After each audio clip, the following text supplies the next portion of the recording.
Hãy subscribe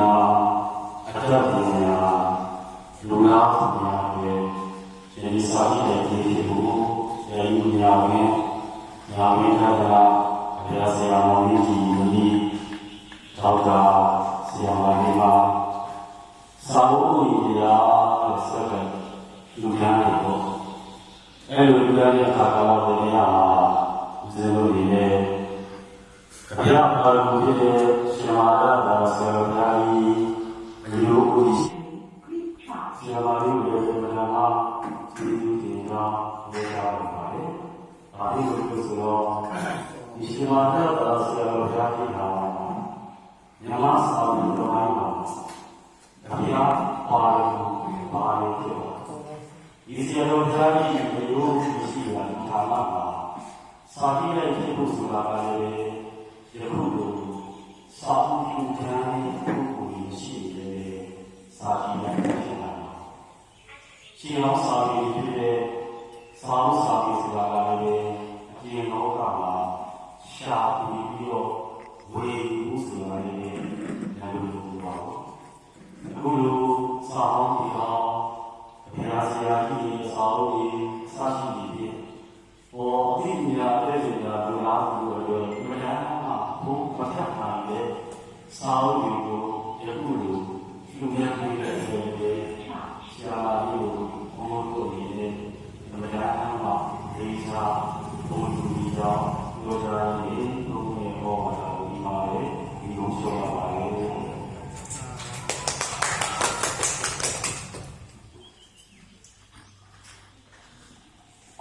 để không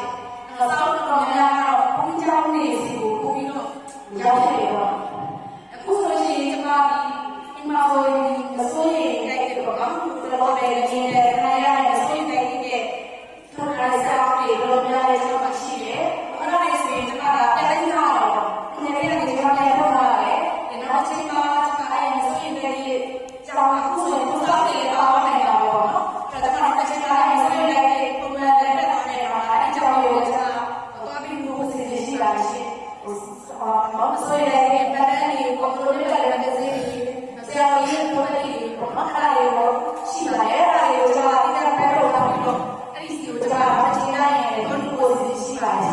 ကျွန်တော်ဒီနေ့ဆိုလို့ရှိရင်ဒီခဏလေးရတဲ့အခါကျွန်တော်ဒီမျိုးမှာရှိတဲ့စာရင်းလိုက်တွေကိုကျွန်တော်ဆောက်ရအောင်ပါ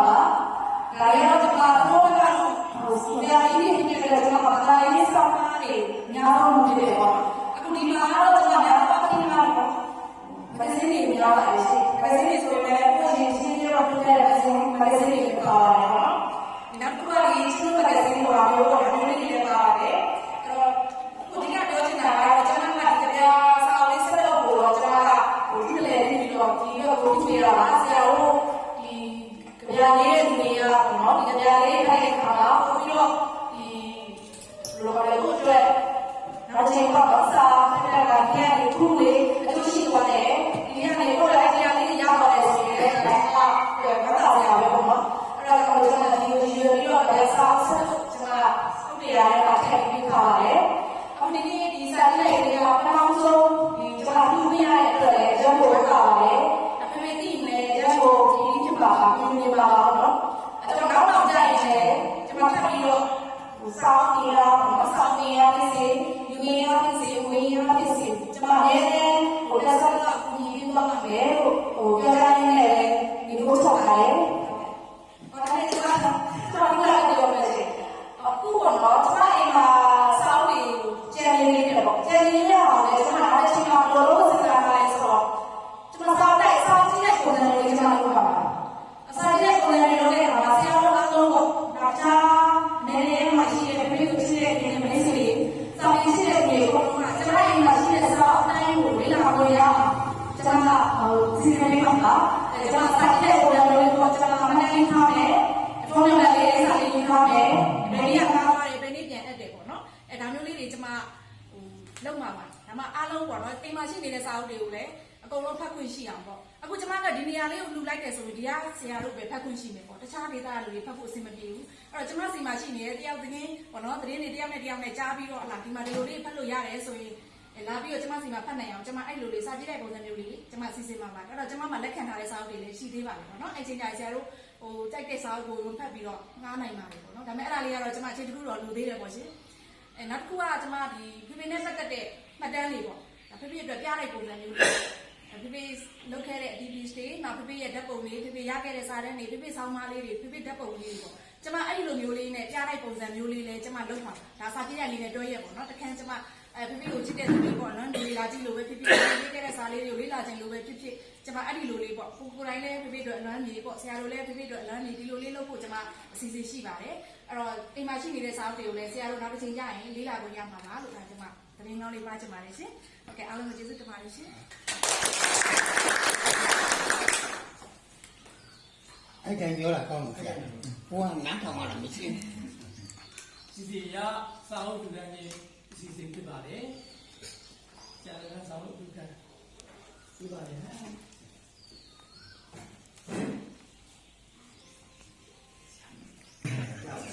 အခုနေရကျော်အဲ့ဒါပြီးတော့လာတယ်အဲ့ဒါဆရာဆရာလည်းဟောတာကိုပါမယ်ဗျာဟုတ်ကဲ့လက်ရတာကိုဆရာလက်ရဒီအောင်ဝိုင်းပြအောင်ပါလားပြည့်တော့ဝိုင်းပြအောင်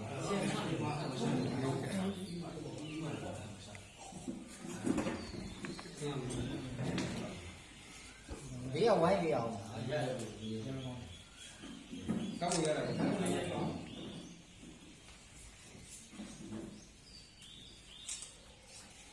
အားလုံးပါလို့ပြောပါ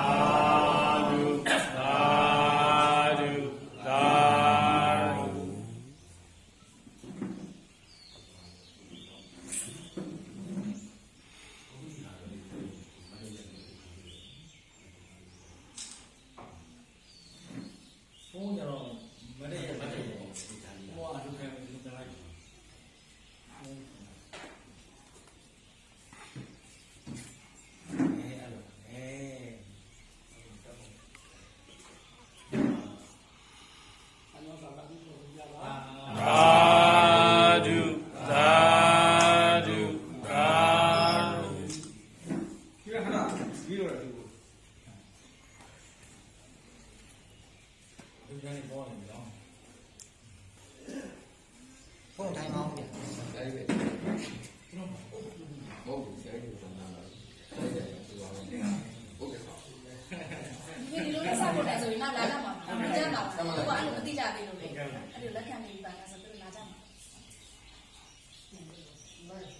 ဆိုင်တဲ့ကတော့ဆောက်အပြည့်တော့သူလုံးဘာတော့နဲ့ဆက်ပြီးဟော ဆရာမောင်ကရှာရဲ့ဒီပါ ဟိုကျွန်တော်ခုမေလာသူရိစ္ဆာမယ်တဲ့မှာကိုလူဆောင်ပါလေတော့ဟိုဒီတက်တာအဲ့ဒီကိုရိစ္ဆာမယ်တဲ့ဒီမှာဟိုတင်လာတာ Sadhu, sadhu, sadhu.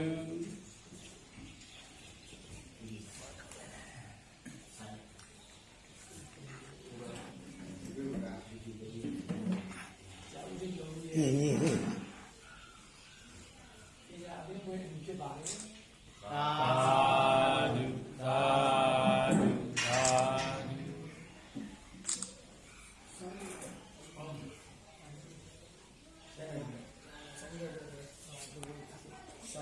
ဒါဆောင်ကြည့်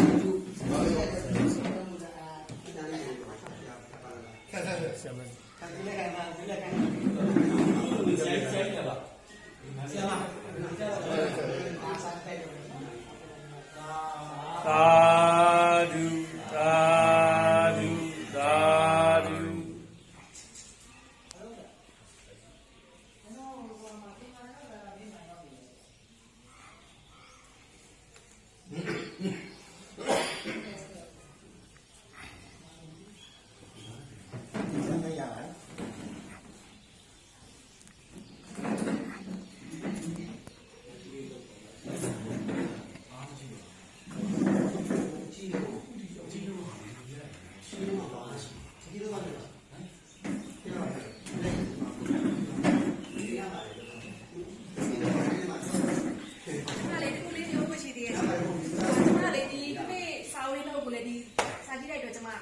ထူထားပါတယ်ပေါ့နော်ခုဒီနေ့လူပေးခဲ့ပါတယ်ကျွန်မစာအုပ်တိုင်းမှာအုတ်တရားလုံးမှာကျွန်မဒီလိုတစ်စိတ်ကလေးတွေပါပါတယ်ရှင်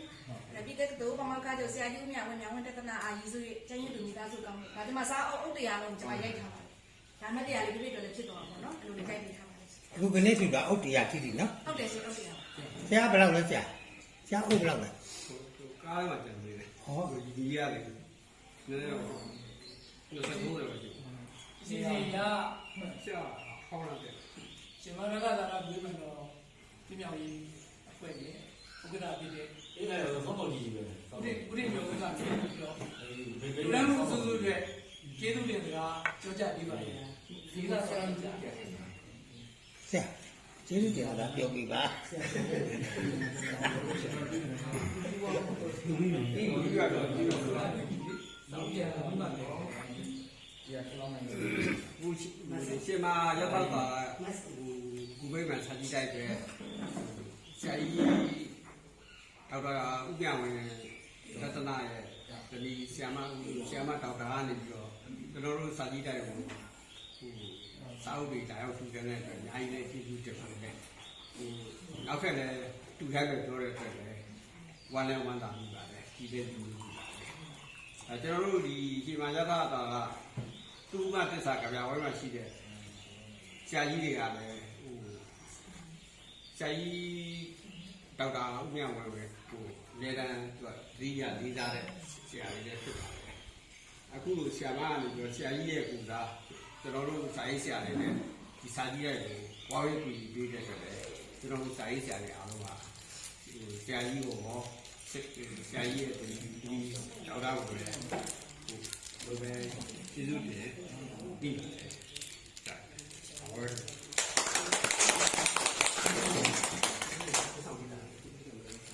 စီစီက ဆရာ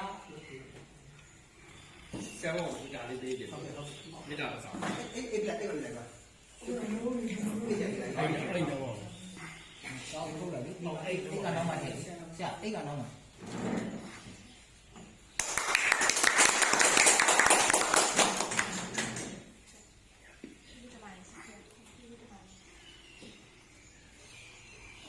လောကုတ္တရာမှာလည်းပဲဉာဏ်လေးပွင့်မှုကသစ္စာလေးပါတရားနဲ့ဉာဏ်လေးပွင့်ပါလေလောကီနယ်ပယ်မှာလည်းပဲလူတွေရဲ့ဉာဏ်အလင်းပွင့်မှုဟာစာအုပ်စာပေများကအဓိကကြပါတယ်ဒီလိုအဓိကကြတဲ့အားလုံးရဲ့တိုးတက်ရတိုးတက်ကြောင့်ဖြစ်တဲ့ဉာဏ်လေးပွင့်မှုစောင့်တည်သန်းကြတဲ့အတွက်လည်းပဲကျွန်တော်တို့ရှင်တော်ရတ္တသာရပြည်မှန်တော်ကအထူးပင်ကျေးဇူးတင်ပါတော့ပါတယ် ခုချိန်မှာတော့စာအုပ်လူရန်ပွဲစီစဉ်အောင်မြင်သောပြည်မြောက်ကြောင်းကျင်းညာအပ်ပါတယ်ခင်ဗျာ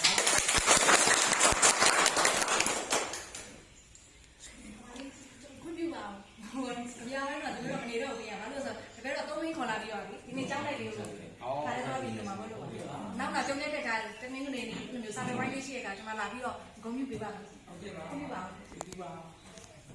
ဆရာမလာအပ်ပြီးပါဦး လာပါမယ် ဆရာမတို့အခုပါ ဟုတ်ကဲ့ပါလိုတာရှိလေကျမကိုပြောနိုင်ပါတယ်ပေါ့ကျမကိုကြောင်းပြပါခုနေနိုင်တာကျမနည်းနည်းကူညီပေးပါမယ် ဟုတ်ကဲ့ ခွင့်ပြုပါနော်အားလုံးကျေးဇူးတင်ပါတယ်